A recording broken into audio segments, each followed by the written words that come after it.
So हामी question number 1 सल्भ गर्नतिर लागौँ। यसको लागि गर्ने भनेको के हो त step 1 determine the reactions. Reaction side A कति आउँछ आर ए वाई भन्ने सपोज गरौँ, यहाँपट्टि जाने आर ए एक्स भन्ने सपोज गरौँ र रिएक्सन एट बी कति आउँछ आर बी वाई आउँछ। यो मैले पहिले नै सिकाइदिसकेको छु रिएक्सन्स कसरी निकाल्ने भन्ने कुरा। अब यहाँ के गर्ने तीनटाको भ्यालु निकाल्नु पर्यो। भ्यालु निकाल्नको लागि जहिले पनि कुनै क्वेसनमा पनि यही अर्डर फलो गर्दा चाहिँ आउँछ। फर्स्टमा के गर्ने summation moment is equal to 0। अब मोमेन्ट एक्रस पोइन्ट लिने, कुनै पनि पोइन्ट लिँदा आउँछ। अब म चाहिँ जेनरली यस्तो पोइन्टबाट लिन्छु जहाँ म्याक्सिमम फोर्स गएको छ, यहाँको लागि चाहिँ एबाट लिन्छु म, ठीक छ। Second step F X is equal to 0, third step F Y is equal to 0। यदि तीनवटा इक्वेसन हामीले यो कन्डिसनमा लायो भने तीनटै हाम्रो रिएक्सन्स चाहिँ आउँछ। जस्तो कि यहाँ मैले सल्भ गरेर देखाइदिएको छु। समेसन अफ मोमेन्ट अबाउट ए लिए मैले, मोमेन्ट अबाउट ए लिँदाखेरि क्लकवाइजलाई मैले पोजिटिभ मानेको छु। क्लकवाइजलाई मैले पोजिटिभ माने भने यहाँबाट सल्भ गरौँ हाम्रो आरबिआईको भ्यालु आइहाल्छ।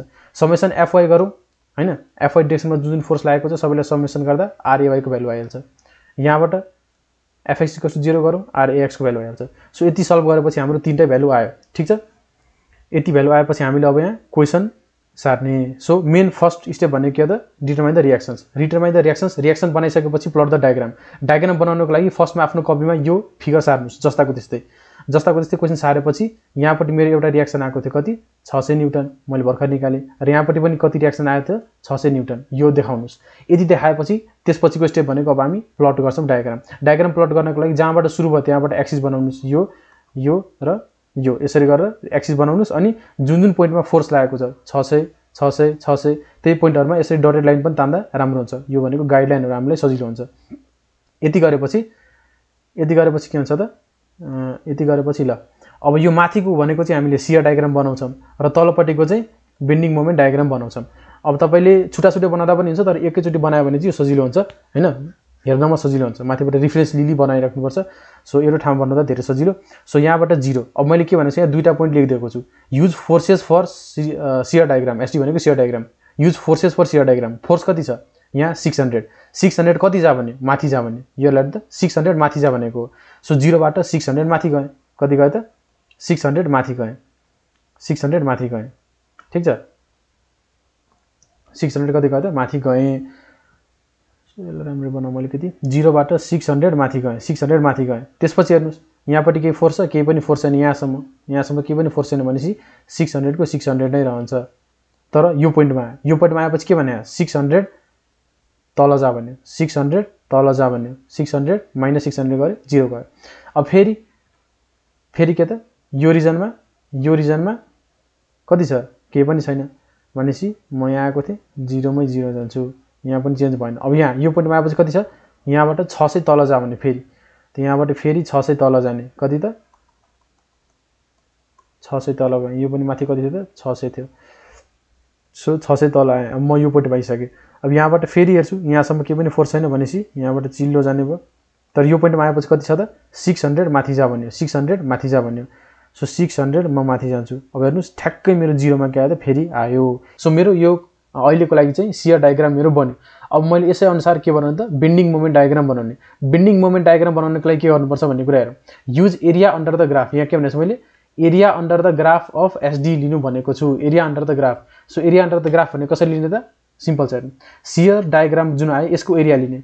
सो यसको एरिया कति छ, यसको एरिया कति छ भन्दा यहाँबाट 600 गएको थियो माथि अनि यहाँ कति गयो 1 गएको छ भनेपछि 1 * 600 भनेपछि कति आयो 600 आयो। सो यो पोइन्टमा कति छ मेरो 0 छ, यो पोइन्टमा 600 आयो। मेरो यसको लागि प्लट गर्ने नेक्स्ट 600 पोइन्ट आयो। 600 को लागि अब यहाँ कस्तो खालको लाइन बनाउनु त, स्ट्रेट लाइन जान्छ कि कर्भ जान्छ कि के जान्छ कसो थाहा पाउने, मैले अर्डर याद राख्नु भनेको थिएँ। यसरी अनि स्ट्रेट लाइन इन्क्लाइन्ड त्यसपछि कर्भ त्यसपछि पनि कर्भ। यो मैले अर्डर याद राख्नु भनेको थिएँ प्रिभियस भिडियोमा, हेर्नु भएको छैन भने भिडियो नम्बर 1 हेर्नुहोस्। सो माथिपट्टि कस्तो लाइन छ स्ट्रेट लाइन छ, यहाँपट्टि स्ट्रेट लाइन छ। सो नेक्स्ट ग्राफमा मैले नेक्स्ट ग्राफमा बनायो भने कस्तो बन्छ त स्लोप भएको लाइन बन्छ। सो 0 बाट 600 जाने कसरी त स्लोप जाने, ठीक छ। सो यसको लागि के बुझ्यो त अब यहाँ दुईटा कुरा थाहा पाउनुपर्छ। पोजिटिभ एरिया छ भने पोजिटिभ स्लोप जान्छ अनि यसको एरिया भनेकै यसको के हो त म्याक्सिमम पोइन्ट हो हैन। सो बेन्डिङ मोमेन्टको लागि पोइन्टहरु के लिदिन्छ त area under the graph of shear diagram. यो कुरा थाहा हुनु पर्यो।